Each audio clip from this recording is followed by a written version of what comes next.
Hello and welcome back to the channel for another Doctor Who collection update. Today I'll be looking at all the new additions to my collection from December 2021. Bit later than usual this video, just for one reason or another. I have already covered all the things I got for Christmas in a separate collection update, so do go and check that out if you haven't already. But without further ado, let's get straight into it and waste no further time because I've got a lot of stuff to cover this time round. So first of all, as always, the most recent issue of Doctor Who magazine, the issue for December of last year, the Christmas issue. Really great stuff, a fantastic cover with that vintage toy Dalek on the front. Loads of Christmassy goodness in here, and also loads of stuff to do with the most recent episode, the recent series. So reviews, there's interviews I think with, there's Ray Holman, the costume designer. They also have Annabelle Scully, who played Claire in Flux, and the two directors as her Salim, there is, and Jamie Magnus Stone. So that is a really great issue. Really enjoyed reading that over Christmas. And I also really enjoyed reading this, the most recent Doctor Who magazine special, the 2022 Yearbook. Yeah, it was a lovely surprise to get this in the post because I think it was meant to be released on the 30th of December and it turned up a couple of days before Christmas. I had no idea that was going to happen because I'm a subscriber. So yeah, really, really nice. Always love reading these. They've been doing them now since the start of Capaldi's time on the show. So I think 2014 or 15 was the first one. And they're just fantastic, you know, for current era fans. Loads and loads of super articles in here, you know, episode sort of recaps and little bits and pieces and facts and all that sort of stuff. Interviews with a lot of the guest cast.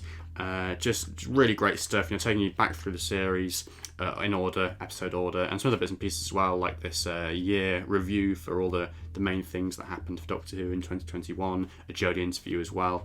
Yeah, really great stuff. Do love the yearbooks a lot, and this one, I always read them quite quickly when they arrive. This one I think I basically read within 24 hours of it dropping through the letterbox. It's that good. You know, if you are a sucker for the most recent, you know, series and the recent era and the current era of Doctor Who, definitely one to get hold of. Really, really great stuff. Next up, we have the most recent set of Ninth Doctor Adventures from Big Finish with Christopher Eccleston back in the title role. I haven't actually got around to listening to these yet, they're still on my list. For anyone that doesn't know, I had these on pre-order, all 4 sets, as a birthday present from my parents a couple of years ago. So I've listened to the first 2 sets and had mixed thoughts and feelings towards those. I've heard similar things about the stories in this set.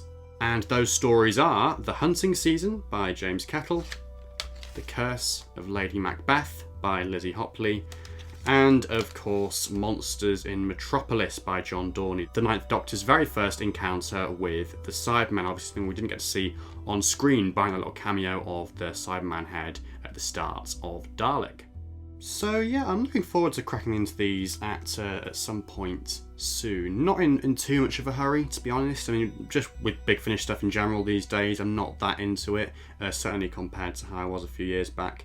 But yeah, I'm sure I'll listen to these in due course. I am excited for that Cyberman story, and there's some other interesting stuff going on here, I think, with like the real life inspiration for Macbeth and Lady Macbeth. And then whatever's going on in the other story as well. I think there's something to do with a country house sort of story for the Ninth Doctor, a period piece. So yeah, I'll be cracking into these sometime soon, and we'll possibly let you know what I thought of them in a future video. Next, we move on to action figures, character options figures. And before we move on to some of the most recent B&M releases, we first have this lovely Krillitane figure, which was gifted to me by Miles for Christmas last year. I've seen that if you watched our little Christmas presents opening video when I unwrapped this live on camera. So yeah, really, really pleased to have this chap. A great figure. I already have one of the brown Krillitanes, and this is a little step closer to completing the Krillitane set. There are 4 of them to get hold of, 2 brown, 2 grey, so you have a brown with open mouth, brown with closed mouth, and then the same for grey as well. So you've got both the open mouth variants now, and at some point in the future we'll be tracking down the closed mouth variants as well. But not in too much of a hurry to do that, to be honest, just because these figures take up quite a bit of space, and yeah, I need time to work out where I'm going to put them all, really. Something else you'll have seen in that video, if you've watched it, is the 5 Doctors set. The first of the most recent B&M wave that I was able to get hold of. I got one for myself, and then I also gave one to Miles for Christmas in that video. And yeah, safe to say I think this is the best set from the most recent wave, because I now have all of them apart from either the Daleks, History of the Daleks set 6, which I will pick up at some point, so I expect to see that in a future video at some point, I suppose. But yeah, certainly this is the best one, I think, by far. You get a lovely third Doctor, a variant which people have wanted for a very long time, with the open neck collar. You get your Western Warrior robot, which is just a fantastic figure. It looks so good on the shelf, doing his little pose like that. And then an 80s Cyber Leader as well, from the 5th Doctor era, which again is a figure that people have wanted for so long. So three winners here, yeah, and they look fantastic on the shelf. They really pop. They really make the 5th Doctor section of the shelf look a bit more busy, which is great to see. Similar thing can be said for the Earthshock set, which I think is a bit of an underdog in the most recent wave, I will admit. I mean, yeah, it's nothing amazing. You know, ultimately it's just like 2 guys in black wetsuits or jumpsuits or whatever, the 2 androids obviously, and another 5th Doctor variant, which is something that no one was really asking for. I mean, yeah, the 5th Doctor variant here isn't one that I've gone out of the way to sort of put on the shelf. I've got it in a separate place. It's not on the main display, just because there are so many Peter Davison figures on there already, really. So I'll put him to one side for a moment, because he's nothing special. I mean, he's fine. But these guys, I mean, yeah, again, they're nothing particularly remarkable to look at, but just in the background on the shelf, they do look really nice, with the Earthshock Sidemen from that story, obviously, and with a 5th Doctor figure, and then with them as well, of course, you get the highlight of this set, the Earthshock bomb from, I believe, the first part of that story. A really nice little accessory, sets the set off so well and so nicely, and yeah, I mean, it's not very practical to have it on the shelf, particularly. You can't really get your 5th Doctor to hold it unless it's sort of balancing in his arms somehow. Not something that I've tried to do myself. I just have it, you know, at his feet on the shelf. But yeah, a nice enough set. Not one that I would say, you know, you need to be in a hurry to buy, really, or you necessarily want to buy straight away. Maybe wait for it to get reduced. Yeah, I mean, I was sort of planning on doing that myself, but then I'd made space on the Peter Davison section of the shelf for the 5 Doctors set. I thought at the same time I'll make space for this one as well. And yeah, I wasn't going to have an empty space on the shelf for too long, so the next time I was in B&M, I decided to pick this up. Yeah, nothing too remarkable. Probably out of all the sets in the most recent wave, I mean, one of the less remarkable ones. But hey, if you want to bolster up your 5th Doctor shelf a little bit, then the androids are pretty good for that. So I can recommend in that regard, really. Another set from the most recent B&M wave, which was better than I was expecting, is History of the Daleks Set 8 for Planet of the Daleks, or at least the first set for Planet of the Daleks, because there have been hints and rumours that we might be getting a second one with the anti-lightwave Dalek, I think it's called, the transparent one, and also the Supreme Dalek from that story, which is something I'd really love to see, so fingers crossed for that. But yeah, these figures, I mean, you can't really blame us for sort of not being too excited about them when they were announced, because they didn't really reveal at the time, of course, that they have this feature, which yeah, is happening quite easily. I don't have to do too much to just let these sort of fall open. They are fairly loose. So yeah, obviously the domes of these Daleks open up, and then you can see the little mutants inside, represented by a sticker, which is a really nice little feature, actually. It's really nice to have Daleks with a bit of a gimmick again. It sort of harks back to the days of, you know, your mutant reveal Dalek. We got a similar thing with the Reconnaissance Dalek figure, and that was released a couple of years ago. Yeah, so really nice figures, you know, nothing too spectacular. I mean, the little gimmick is nice enough. Ultimately, when they're on the shelf, they are just, you know, more gunmetal grey Daleks. But boy, is it nice to have some gunmetal grey Daleks at last. I mean, obviously we had the one in the Day of the Daleks set earlier in the year last year. And these do look a bit weird on the shelf because of the different proportions for the domes. They're a bit sort of longer at the bottom, a bit taller, just to compensate for that new mechanism with the domes opening up. So they do look a bit uncanny on the shelf, but at the end of the day, I'm not complaining. You know, I've got 2 more gunmetal grey Daleks with a nice little feature in there as well. They look really great next to other Planet of the Dalek figures, you know, like your Pertwee with his purple jacket and with the anti-lightwave Dalek as well. All I need now is my Planet Supreme, so please, character, provide for me in 2022. Next, we have these lovely little figurines of the 13th Doctor and her fam, the companions from Series 11 and 12, Graham, Ryan and Yaz, in costumes here from various Series 11 episodes. You've got the 13th Doctor in her pink shirts from episodes like The Swanger Conundrum and Demons of the Punjab.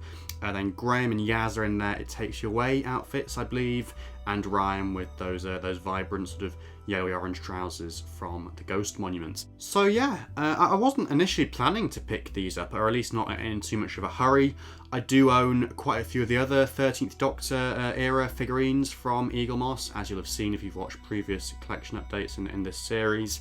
And yeah, I do tend to favour the sort of the alien and monster characters because they look more realistic. It's harder to get the human likenesses exactly right. But then it was around about the time of Black Friday last year, so towards the end of November, Eaglemoss had loads of offers on and things, pretty good offers looking back, including this, which is a Doctor and Companion set. They usually go for about 40 quid, these sorts of sets, and I believe it was down to sort of, I don't know, was it about 24 or 5, I think, with some money knocked off and then a code added on top.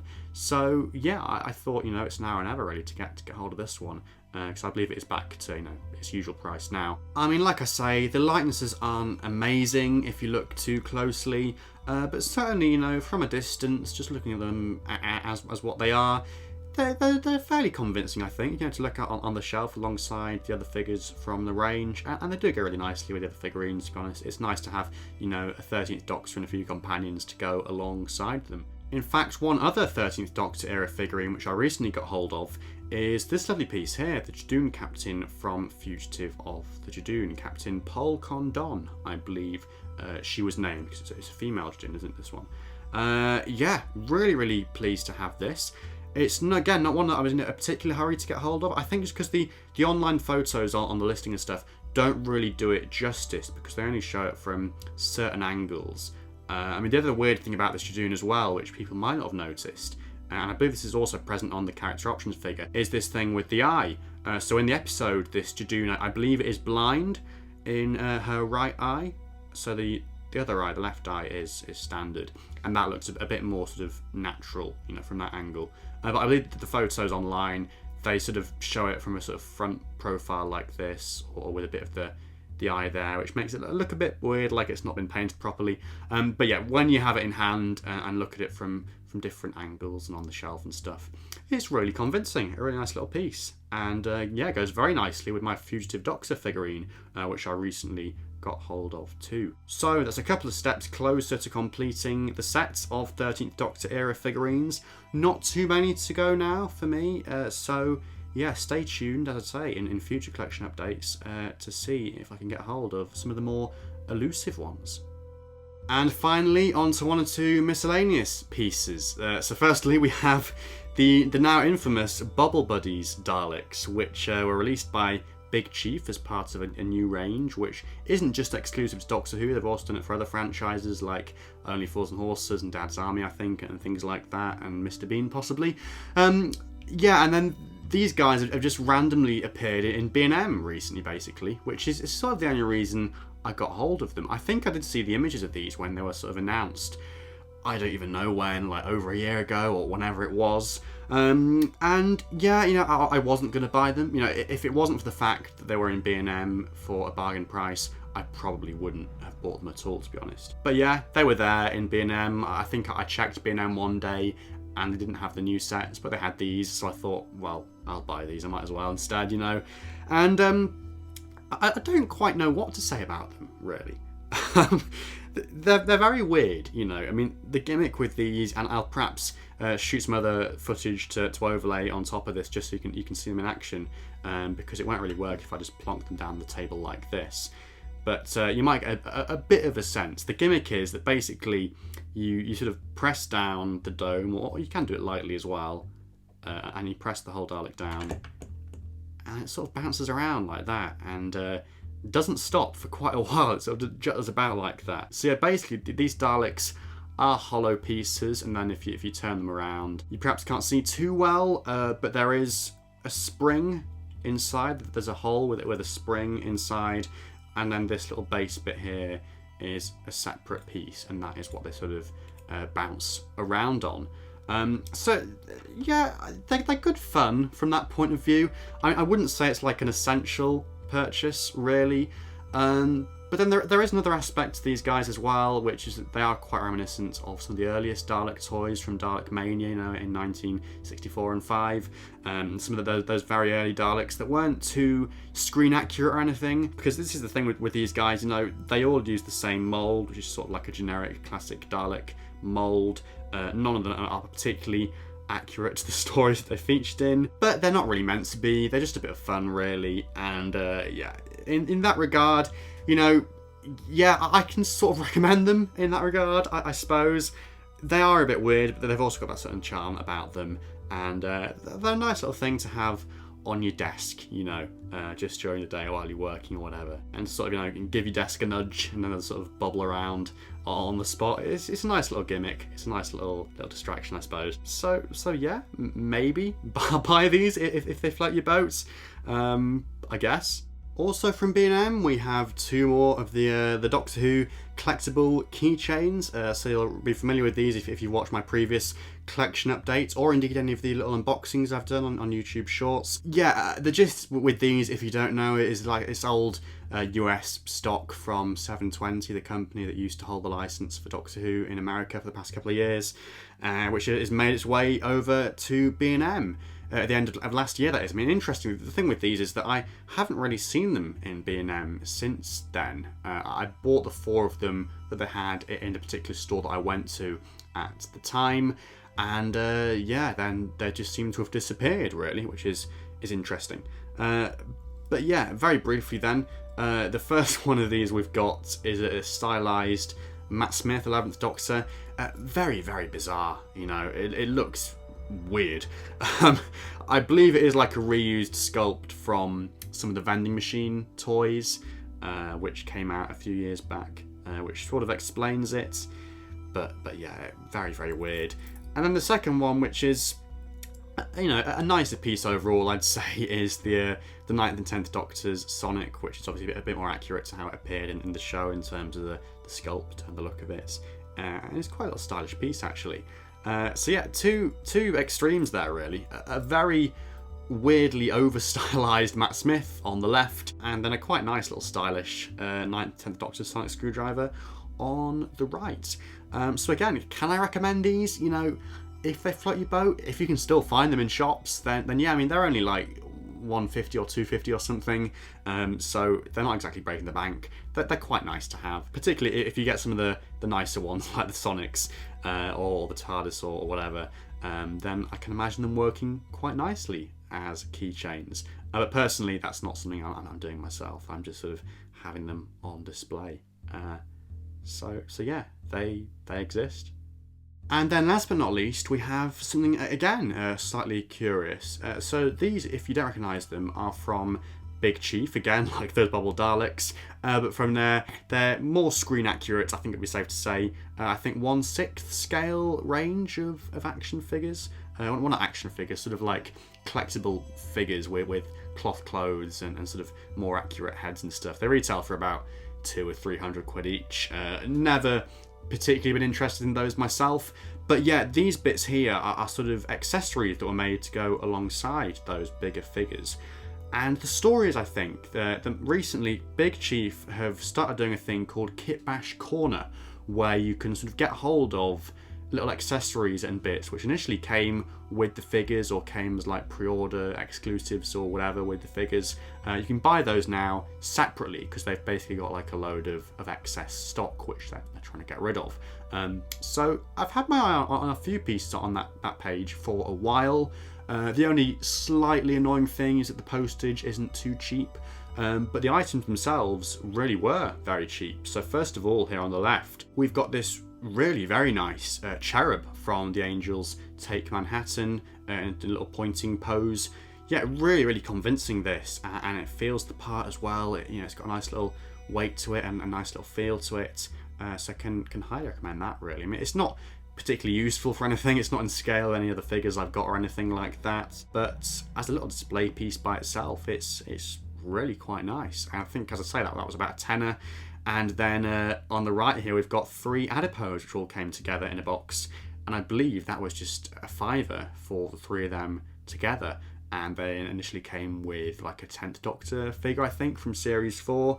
I mean, they're nice enough. They are quite small, as you'll be able to see from the scale here with my hand.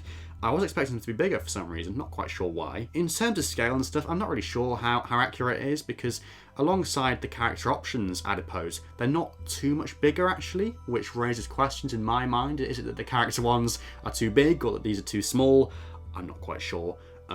But yeah, even if these guys are a bit on the small side, they're still very nice to have. Like I said, actually, they do work quite nicely with the character figures and character Adipose. So I do have these 3 actually displayed alongside my Adipose on the Series 4 display of my figure shelf. So yeah, if these float your boat, I would recommend them. I think they are still available, touch wood, on the Kitbash Corner page of the Big Chief website, alongside a whole host of other bits and pieces and goodies on there as well. So do go in and check those out if you haven't already. So that is it for another month. Everything added to my Doctor Who collection in December 2021. If you have also picked up any of these items, then please let me know what you thought of them in the comments below. And yeah, just generally as well, let me know what you've added to your collection in recent weeks and months. And as usual, there'll be links in the video description below for all the products here that you can still buy online if you want to go and get hold of them yourselves. Please do like the video if you enjoyed it, and subscribe if you're new to the channel. And I'll see you again soon for my collection update for January 2022. But until then, thank you so much for watching, and goodbye for now.